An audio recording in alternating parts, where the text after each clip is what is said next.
say things that just people don't believe me when meat eaters say, where do you get your protein?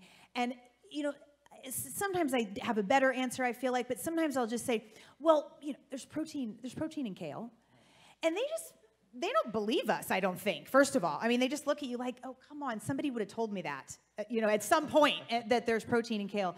So what's an effective answer? Yeah, it's funny. That was a great example too, by the way. I love the way you mentioned how people tend to look at food as like a reductionist point of view. So they tend to isolate, you know, you hear it all the time, what's your macro split? Like what's your protein, what's your carbs, what's your fats? And especially in the fitness community, that's all people obsess about. Especially when it comes to protein. So for animal-based proteins, it's a little bit easier to silo your proteins. Like here's my chicken, which doesn't have much fat or carbs, from your rice, which is primarily carbs, low fat, low protein, lower protein, from your greens.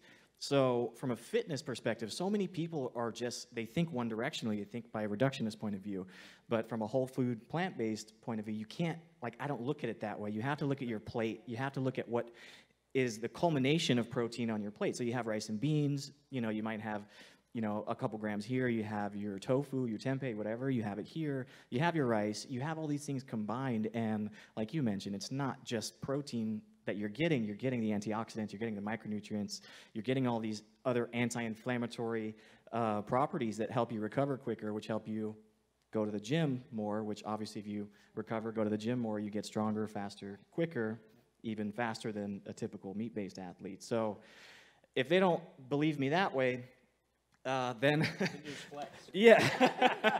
But the next thing is just like it's funny because so many people give me crap about like, oh, you're always flexing in your pictures and whatnot. But there's such a connotation. No, it goes into human psychology too, because when people say how strong are you, normally they do a couple different poses. They either go like this whenever they're very happy, right?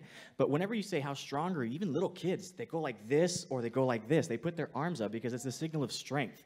So that's why I like to show that indirectly. Maybe people don't think about it, but I mean, just using what you have and just showing them like I'm the only vegan on stage, but yet I consume probably about half, maybe less than half of the protein that my fellow competitors they consume.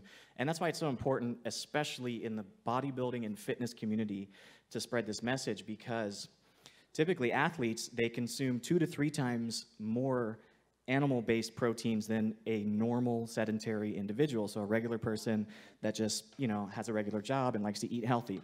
An athlete or a bodybuilder, 2 to 3 times more of that. So by converting one bodybuilder, it's like converting a family of 3. And saving so many more animals, because didn't you tell me bodybuilders eat a whole chicken a day or 10 whole chickens a day or something? Yeah, so I do this analogy quite a bit. It's so for reference, people normally don't know how much protein they need. That's the first question I re-ask them whenever they ask me about where do I get my protein. I say, well, how much do I need? And they have no idea. They just say they know they need a lot because that's what's on every label, that's what's on every commercial. They tend to think that protein equals health equals muscles. The more you get, the bigger you'll get, the more healthy. So I ask them, how much do you need? And then most people don't know. So I basically educate them the exact same way that Dr. Loomis does. But then I give them an analogy and say, you know, if you have this other option, this other protein source where you can get everything you need, a bodybuilder like myself, normally the bodybuilding standard is 2 grams of, anywhere from 1 to 2 grams of protein per pound of body weight.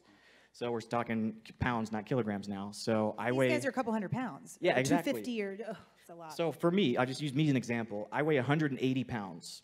So that would mean I would need at least 180 to 360 grams of protein per day if you go by traditional bodybuilding standards. So let's put it on the low end of that spectrum. So 1 gram per pound. And you're talking about total mass. You're not talking about lean body mass, which is what you should be calculating off of. But anyway, 1 gram per pound. So I need 180 grams. Let's say, just by chance, by naturally eating a regular traditional bodybuilding diet, I get about 40 grams from plants. So that leaves 140 grams from animal-based proteins. So I reversed, I like numbers, so I reversed calculated how many ounces of chicken, if we just use chicken for an example, it would be about 23 ounces, somewhere around there, I don't remember the exact number, to equal 140 grams of protein. So I looked up how much a chicken weighs, and it's about a little over a pound, so it would equate to 1 chicken per day. So you extrapolate that from the low end of the spectrum of bodybuilder eating 1 chicken per day over the course of a year. That's 365 chickens. On the low end, it could be double that. It could be 700 and something chickens. Then you think about what's the impact? How many resources does it take to raise one chicken? You're talking about grain, you're talking about feed, you're talking about space. So you have not only imagine 365 chickens in this room, how loud it would be, how obnoxious it would be. There's chickens running around everywhere. Yeah, so you have this scenario in this room, which is be a traditional bodybuilder. Then in the next room over, you have somebody that's sitting in a nice green garden, no chickens, no death, no anything, and you get the same results.